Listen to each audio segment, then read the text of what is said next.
Hello everyone, शिक्षा सप्तक में आपका स्वागत है। कक्षा 12 की इतिहास की क्लास में आज हम लोग एनसीईआरटी से चैप्टर नंबर 9 शासक एवं इतिवृत्त मुगल दरबार को पढ़ेंगे। यह चैप्टर जो है, इस चैप्टर में दो बातें हमको पढ़नी है कि शासक कौन थे उस समय। दूसरी बात यह पढ़नी है कि उस समय जो इतिवृत्तियां लिखाई गई वह इतिवृत्ति होती क्या है, इतिवृत्तियों की रचना क्यों कराई गई और इतिवृत्ति का जन सामान्य पर क्या प्रभाव पड़ा। तो यहां पर आप देखें, इस चैप्टर को दो भागों में अगर हम डिवाइड कर लें तो पहले भागों में हमको पढ़ना है कि शासक कौन थे। 16वीं 17वीं सदी की बात हो रही बेटा, और इनकी इतिवृत्ति जो ये लिखाई गई, इतिवृत्ति जो ये लिखाई गई, इतिवृत्त लिखाने के इनके प्रयोजन क्या थे। शासक कौन? मुगल शासक। मुगल शासकों की हम लोग बात करेंगे। इनके में जो बात करनी है तो ये बात केवल इतनी करनी है कि ये कौन थे। यहां पर हमको केवल बात करनी है कि मुगल शासक कौन थे। दूसरी बात हमको इनकी इतिवृत्ति की करनी है। इतिवृत्त में हमको ये देखना है कि इतिवृत्त होती क्या है। पहला प्रश्न ये करना है, इतिवृत्त होती क्या है। दूसरा, इसकी रचना क्यों की गई, रचना क्यों करवाई गई, इनकी रचना जो है यह क्यों करवाई गई। तीसरी बात जो हमको इन पे पढ़ना है, इनका जन सामान्य पर क्या प्रभाव पड़ा। जन सामान्य पर प्रभाव, जन सामान्य पर इन इतिवृत्तियों का प्रभाव क्या पड़ा। तो इस चैप्टर की मूल विषय वस्तु में यही है कि हमको शासक के बारे में पढ़ना है। तो शासक कौन? मुगल शासक। दूसरा, इनकी इतिवृत्तियों के बारे में पढ़ना है, तो इतिवृत्त क्या है, इनकी रचना क्यों करवाई गई, और तीसरी बात कि इन इतिवृत्तियों का जन सामान्य पर क्या प्रभाव पड़ा। ठीक है। अब देखिए, जन सामान्य शब्द जो आया है तो इस चीज को यहीं पर समझ लीजिए कि जैसे इतिहास लेखन का नॉलेज थोड़ा सा जरूरी है, क्योंकि इतिहास लेखन की कौन सी प्रक्रिया यहाँ यूज हो रही है इस बात को जानना आवश्यक है आपके लिए। ठीक है। तो इस बात को जानना, तो एक उपाश्रयवादी इतिहास लेखन है, उपाश्रयवादी इतिहास लेखन है, जिससे सबाल्टर्न इतिहास लेखन भी आप कहते हो या जन सामान्य का इतिहास लेखन आप कहते हो, जन सामान्य का इतिहास लेखन आप कहते हो। तो लेखन की यह पद्धति एनसीईआरटी की इस किताब में अपनाई गई है। अब इसके बारे में थोड़ा सा आप जान लीजिए, क्योंकि हिस्टोग्राफिकल अध्ययन आपको नहीं करना है, लेकिन इतिहास लेखन की कौन सी प्रक्रिया का आप अध्ययन कर रहे हैं इसको जानना आपके लिए आवश्यक होता है। तो ये जो उपाश्रयवादी इतिहास लेखन है, ये जन सामान्य की बात करता है। यह नेतृत्व की बात नहीं करता, यह नेतृत्व की बात नहीं करता। नेतृत्व का मतलब शासक यहां होगा, इसकी बात नहीं करेगा। ठीक है। ये जन सामान्य की बात करेगा, जन सामान्य की बात करेगा, जन सामान्य की बात करेगा। ठीक है। ये कहता है कि नेतृत्व की बात नहीं करेगा, मतलब यहां शासक इंपॉर्टेंट नहीं है, जन सामान्य इंपॉर्टेंट है। तो जन सामान्य का इतिहास हम किस तरह से पढ़ते हैं, कौन से सोर्स हैं जो हमें जन सामान्य के इतिहास का अध्ययन कराते हैं, उनका उस पर ज्यादा जोर देता है ये। ठीक है।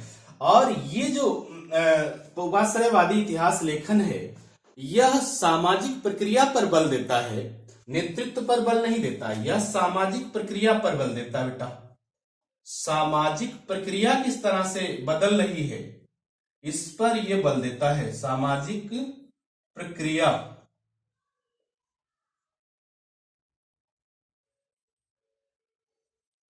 पर बल देता है ये।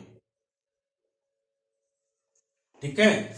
अब इस तरह का जो इतिहास लेखन, उपाश्रयवादी इतिहास लेखन है, इसका भारत में शुरुआत, इसकी 1980 में भारत में इस तरह के दृष्टिकोण की शुरुआत भारत में 1980 में शुरू हुई। ठीक है। रंजीत गुहा एक इतिहासकार थे, रंजीत गुहा एक इतिहासकार थे जिन्होंने इस दृष्टिकोण को भारत में शुरू किया। भारत में फैलाने का जो मेन क्रेडिट है वो रंजीत गुहा जी को है। तो 1980 में भारत में इस इतिहास लेखन के दृष्टिकोण का विकास हुआ। इसी इतिहास लेखन का दृष्टिकोण एनसीईआरटी के क्लास 12 की किताब में है, जो हम इस चैप्टर में पढ़ने वाले हैं। तो यहाँ ये ध्यान जाइएगा कि हम नेतृत्व या शासक को नहीं मानेंगे। हम लोग बाबर, अकबर, जहांगीर, हुमायूं इनके बारे में बहुत ज्यादा नहीं पढ़ेंगे, इनकी विजयों को, इनको नेतृत्व के बारे में बहुत ज्यादा नहीं पढ़ना। इनके कार्यों का जन सामान्य पर क्या प्रभाव पड़ा, उनके समय जो जन सामान्य था उसकी स्थिति कैसी थी, उसकी सामाजिक प्रक्रिया कैसी थी, उसमें सामाजिक परिवर्तन कैसे आ रहा था, इस बात पर ज्यादा ध्यान दिया जाएगा। ठीक है, चले भाई नोट कीजिए, फिर आगे बढ़ते हैं। अब देखें, यहां से हम लोग शुरू करते हैं अपने चैप्टर को। पहले मुगल शासक की ही शुरू करते हैं। मुगल शासक में हमको केवल इतना पढ़ना है कि ये कौन थे। ठीक है, फिर हम लोग को इतिवृत्तियों के बारे में पढ़नी है। इतिवृत्तियां क्या थी, इतिवृत्तियों की रचना क्यों की गई, फिर जन सामान्य पर इसका प्रभाव क्या पड़ा। मुगल शासक के बारे में हम लोग पढ़ें तो ये जो मुगल शब्द है, मुगल शब्द, ये मुगल शब्द मुगल शासकों ने नहीं दिया। मुगल शब्द का सबसे पहला प्रयोग ब्रिटिश इतिहासकारों ने किया। मुगल शब्द का प्रयोग सर्वप्रथम ब्रिटिश इतिहासकारों ने किया। सर्वप्रथम ब्रिटिश इतिहासकारों ने किया। ब्रिटिश इतिहासकारों ने सर्वप्रथम मुगल शब्द का प्रयोग किया, इतिहासकारों ने किया। तो फिर ये शासक अपने को क्या मानते थे, जो ये मुगल शासक हैं, ये मुगल शासक अपने को क्या मानते थे। ठीक है, क्योंकि मुगल जो शब्द है ये ब्रिटिश इतिहासकारों ने दिया, तो ये उस समय के शासक अपने को मानते क्या थे। तो उस समय के जो शासक थे, क्योंकि ये मध्य एशिया से आए हुए तुर्क थे, ये शासक क्या थे, तुर्क थे, मध्य एशिया से आए हुए तुर्क थे। ये शासक दो पद्धतियों से थे। एक तो अपने को तैमूरी कहते थे, तुर्की शासक तिमूर के वंशज थे। तैमूरी वो कहते थे अपने को जो तुर्की शासक तिमूर के वंशज थे। तुर्की शासक तिमूर के जो वंशज थे वो अपने को तैमूरी कहते थे। दूसरे अपने को चंगेजी कहते थे। दूसरे अपने को चंगेजी कहते थे। चंगेजी का मतलब जो चंगेज खां के वंशज थे, चंगेज खां के वंशज थे। ठीक है, तो ये जो तुर्की शासक जो मध्य एशिया से आए हुए थे, ये अपने को या तो तैमूरी कहते थे या तो चंगेजी कहते थे। तैमूरी वो कहते थे अपने आप को जो तुर्की शासक तिमूर के वंश से अपनी परंपरा को जोड़ते थे, और चंगेजी वो कहते थे जो शासक चंगेज खां से अपनी वंश परंपरा को जोड़ते थे। मुगल शब्द का सबसे पहला प्रयोग ब्रिटिश इतिहासकारों ने किया, और तुर्की शासकों ने अपने लिए मुगल शब्द का प्रयोग नहीं किया था। ठीक है, अब ये मुगल शब्द जिसको ब्रिटिश इतिहासकारों ने प्रकाश में लाया, या मुगल शब्द इन्होंने मंगोलों से लिया। जब इन्होंने इतिहास का अध्ययन करना चालू किया तुर्कों का, तो एक प्रजाति थी मंगोल, है ना, उनके भी इतिहास की बात इन्होंने करना शुरू की। तो इन्होंने कहा कि ये जो मुगल शब्द है वह मुगल शब्द मंगोल से आया हुआ है, वह मुगल शब्द मंगोल से आया हुआ। तो ब्रिटिश इतिहासकारों ने कहा कि ये जो मुगल शब्द है, मुगल शब्द, ये मुगल शब्द मंगोल से लिया गया है, मंगोल से लिया गया है, मंगोल से लिया गया है। अब इसका साहित्यिक साक्ष्य जो है ये यह कहा जाता है कि उसी समय जंगल बुक की रचना की गई थी, और जंगल बुक की रचना किपलिंग द्वारा की गई थी। किपलिंग एक ब्रिटिश इतिहासकार थे। किपलिंग ब्रिटिश इतिहासकार थे जिनके द्वारा जंगल बुक की रचना की गई थी उस समय, जंगल बुक। और जंगल बुक एक कहानी है जिस कहानी का नायक था मोगली, जिस कहानी का नायक था मोगली। और यह मोगली शब्द भी बताते हैं कि यह मंगोलों से ही आया हुआ होगा। यह मोगली शब्द भी मंगोलों से आया हुआ होगा। ठीक है, तो इस तरह हम लोगों ने देखा कि ये मुगल शब्द जो है ये ब्रिटिश इतिहासकारों की देन है, ना कि तुर्की शासक जो मध्य एशिया से आए थे उन्होंने अपने लिए मुगल शब्द का प्रयोग किया। ठीक है, तुर्की शासक जो मध्य एशिया से आए थे वो आपने को या तो तैमूरी कहते थे या तो चंगेजी कहते थे। तैमूरी वह तुर्की शासक कहते थे जो अपनी वंश परंपरा को तुर्की शासक तिमूर से जोड़ते थे, और चंगेजी वो मुगल शासक अपने को कहते थे जो अपनी वंश परंपरा को चंगेज खां से जोड़ते थे। ठीक है, अब भारत में जो मुगल साम्राज्य आया, भारत में मुगल शासक जो आया, तो भारत में मुगल शासक के जो पहला मुगल शासक था जिसने भारत में मुगल साम्राज्य की स्थापना की वह था बाबर, जिसका पूरा नाम था जहीरुद्दीन बाबर। ठीक है, अब ये शासकों के बारे में हम लोग जाने, थोड़ा सा जान लें। तो ये जो मुगल शासक है भारत में, तो पहला मुगल शासक था बाबर, जिसने 1526 ईस्वी में पानीपत की प्रथम लड़ाई में लोधी वंश के अंतिम शासक इब्राहिम लोधी को हराया और भारत में मुगल साम्राज्य की स्थापना की। पूरी इनकी विजयों को अगले चैप्टर में, अगले क्लास में हम लोग बात करेंगे। आज हम लोग केवल इनके शासकों का विवरण जानते हैं। 1526 से 1530 ईस्वी तक पहले मुगल शासक बाबर ने भारत पर राज्य किया। दूसरा हुमायूं था, हुमायूं जो इसका पुत्र था, हुमायूं इसका पुत्र था। इसका दो शासन काल था। एक तो था बेटा 1530 से 1540 ईस्वी तक। फिर 1540 ईस्वी में ये अफगान शासक शेरशाह सूरी से हार गया। फिर 1540 से 1555 तक अफगानों का भारत में शासन रहा। फिर ये 1555 में पुनः लौटा और शेरशाह सूरी के वंशजों को हराकर पुनः मुगल सत्ता स्थापित की। तो 1555 से 1556 ईस्वी तक इसने शासन किया। तो इसका दो समय काल रहा इसके शासन का, एक 1530 से 1540 तक, दूसरा 1555 से 1556 तक। हुमायूं के बाद इसका पुत्र आया जो शासन किया हुमायूं के बाद अकबर का जो शासन काल रहा वो 1556 ईस्वी से 1605 ईस्वी तक अकबर ने शासन किया। अकबर के बाद उसका पुत्र जहांगीर आया, जहांगीर शासक बना, और जहांगीर का शासन काल जो रहा वो 1605 ईस्वी से 1627 ईस्वी तक रहा। फिर जहांगीर के बाद शाहजहां शासक बना, और शाहजहां का शासन काल जो था वो 1628 ईस्वी से 1657 ईस्वी तक रहा। ठीक है, फिर शाहजहां के बाद औरंगजेब शासक हुआ, और औरंगजेब का शासन काल जो रहा वो 1658 ईस्वी से 1707 ईस्वी तक रहा। तो ये भारत में मुगल शासक रहे जो प्रमुख मुगल शासक रहे। इसके बाद मुगल सत्ता धीरे धीरे कमजोर होती गई। फिर आधुनिक भारत में हम उन मुगल शासकों की चर्चा करेंगे। अब मुगल शासक जो भारत में रहे, बाबर, हुमायूं, अकबर, जहांगीर, शाहजहां और औरंगजेब। हुमायूं में ये देखें जो बीच का टेन्योर था ये अफगान वंश था जिसे सूर वंश आप कहते हैं। अफगान सूर वंश जिसे आप कहते हैं। शेरशाह सूरी जिसका संस्थापक था, यह शेरशाह सूरी और उसके वंशजों ने 1540 से 1555 ईस्वी तक भारत पर शासन किया था। ठीक है, तो ये मुगल शासक बाबर, हुमायूं, अकबर, जहांगीर, शाहजहां और औरंगजेब ये प्रमुख मुगल शासक थे जिन्होंने भारत पर शासन किया था। ठीक है, अब ये बाबर जो था, जो संस्थापक था मुगल वंश का भारत में, मुगल साम्राज्य का, तो बाबर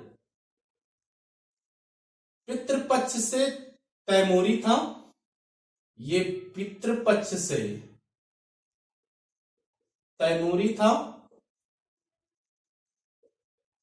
था और ये मातृपक्ष से चंगेजी था। मतलब इसकी माता जो थी वो चंगेज वंश की थी और इसका पिता जो था वो तिमूर वंश का था। तो इसने मातृपक्ष को स्वीकार किया, इसने अपने को मातृपक्ष से जोड़ा और चंगेजी तुर्क के नाम से इसने अपने को जोड़ा। और यह जो मंगोल है, मंगोल को यह लुटेरों का गिरोह कहता है, मंगोल का उपहास करता है और मंगोलों को ये लुटेरों का गिरोह करता है। ठीक है, तो मुगल शासकों के बारे में बस इतना जानिए।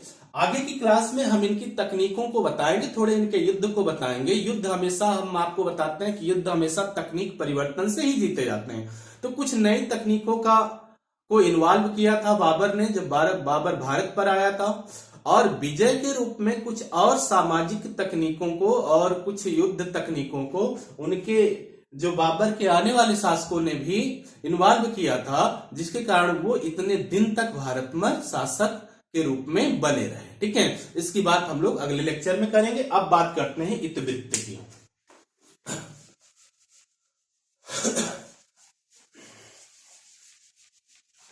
इतिवृत्तियों की जब हम लोग बात करते हैं तो इतिवृत्तियों में सबसे पहला प्रश्न ये आता है कि इतिवृत्तियां होती क्या है। ठीक है, तो इतिवृत्तियों को बेटा ब्रिटिश इतिहासकारों ने क्रॉनिकल कहा है, ब्रिटिश इतिहासकारों ने इसे क्रॉनिकल भी कहा है। तो इतिवृत्तियां जो हैं इन्हें क्रॉनिकल नाम से भी कहा जाता है। तो इतिवृत्तियां जो थी, पहला प्रश्न है कि ये क्या थी, इनको ब्रिटिश इतिहासकारों ने क्रॉनिकल भी कहा है, क्रॉनिकल्स भी इसे कहा जाता है। ठीक है, तो ये होता क्या है कि शासक लिखवाते थे, शासक जो थे, शासक अपने जीवन की घटनाओं का, अपने जीवन की घटनाओं का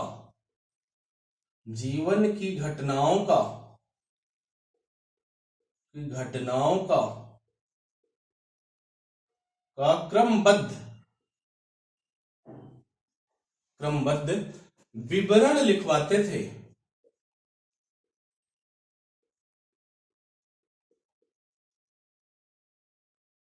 क्रमबद्ध विवरण लिखवाते थे जिन्हें इतिवृत्त कहा जाता था। तो इतिवृत्त जो था, इतिवृत्त में क्या होता था कि शासक जो थे वो शासक अपने जीवन से संबंधित घटनाओं का क्रमबद्ध विवरण लिखवाते थे। ठीक है, जिन्हें इतिवृत्त कहा जाता था। अब ये लिखते कौन थे, ये दरबारी इतिहासकार लिखते थे बेटा, ये दरबारी इतिहासकार लिखते थे, इसे दरबारी इतिहासकार, इस विवरण को दरबारी इतिहासकार लिखते थे। ठीक है, तो दरबारी इतिहासकार लिखते थे, जाहिर सी बात है कि वो अपने जो शासक हैं उनके शासन के व्यक्तित्व को, उनके जीवन से संबंधित घटनाओं को थोड़ा बड़ा चढ़ा के लिखेंगे। तो इनके अध्ययन में थोड़ी सी सावधानी बरतनी होती है। हम इनके अध्ययन को, इतिवृत्तियों को जनसामान्य से जोड़कर फिर उनका अध्ययन करने वाले हैं। अब दरबारी इतिहासकार लिखते थे। अब ये इतिवृत्तियों में कुछ इतिवृत्तियां हैं, जैसे आपका है अकबरनामा,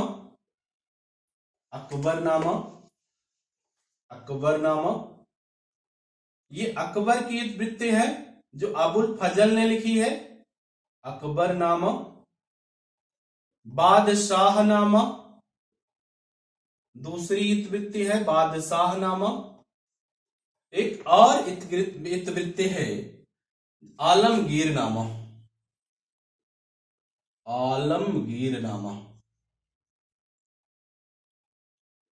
ठीक है। ये जो अकबरनामा इतिवृत्ति है, तो नाम से आप समझ जाएंगे ये अकबर की से संबंधित इतिवृत्ति है, अकबर से संबंधित इतिवृत्ति है। ठीक है, बादशाहनामा शाहजहां से संबंधित इतिवृत्ति है, ये शाहजहां से संबंधित इतिवृत्ति है, शाहजहां के शासन से संबंधित घटनाओं का वर्णन है इसमें। आलमगीर कहते थे औरंगजेब को, आलमगीर जहांगीर को कहते थे। तो जहांगीर से संबंधित इतिवृत्ति है ये, नोट करो बेटा।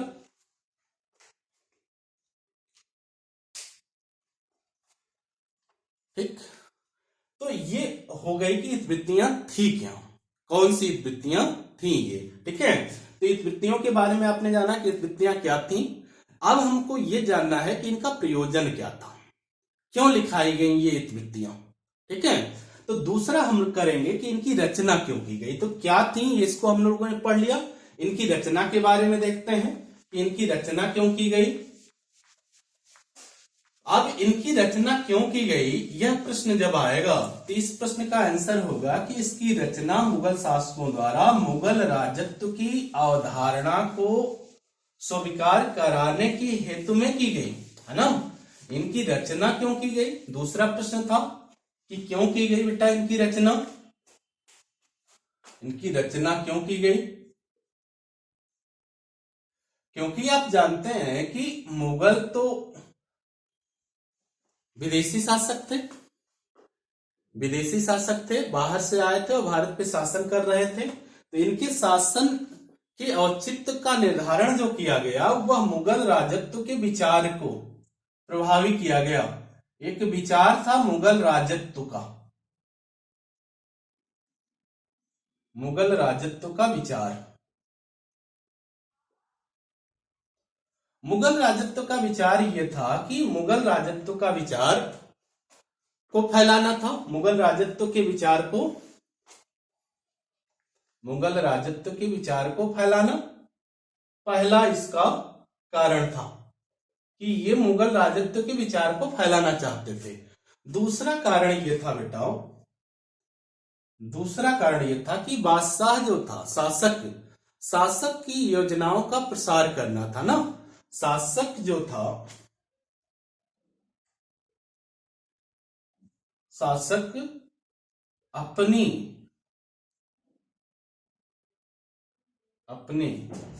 योजनाओं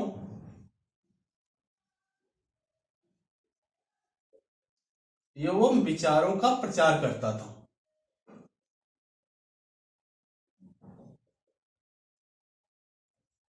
विचारों का प्रचार करता था। ठीक है, तो आप दो चीजें इसमें है कि एक तो मुगल राजत्व के विचार को फैलाना था, इसको वैधता दिलाना था। इसको फैलाने का मतलब मुगल राजत्व के विचार को वैधता दिलाना, को वैधता दिलाना, वैधता दिलवाना। दूसरा शासक की योजनाओं एवं विचारों का प्रचार। अब मुगल राजत्व की बात हम लोग कर लें कि ये मुगल राजत्व होता क्या था एक्चुअली। अब देखें, मुगल राजत्व की बात यह था कि इन्हें ईश्वर से जोड़ा जाता था। मुगल राजत्व का विचार यह था इन्हें ईश्वर से जोड़ा जाता था कहानियों के द्वारा, ईश्वर से जोड़ा जाता था, जोड़ा जाता था। किसके द्वारा, कहानियों के द्वारा, कहानियों के द्वारा, कहानियों के द्वारा, कहानियों के द्वारा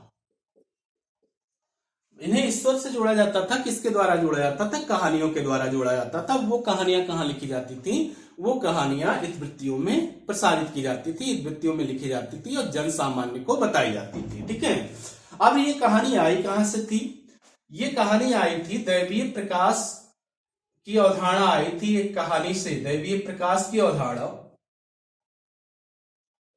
दैवीय प्रकाश की अवधारणा में यह कहा गया था कि एक मंगोल राजकुमारी थी, एक मंगोल राजकुमारी थी, एक मंगोल राजकुमारी थी। यह मंगोल राजकुमारी सूर्य के प्रकाश से गर्भवती हो गई थी। ये सूर्य का जो प्रकाश था, सूर्य के प्रकाश से, सूर्य के प्रकाश से गर्भवती हो गई थी।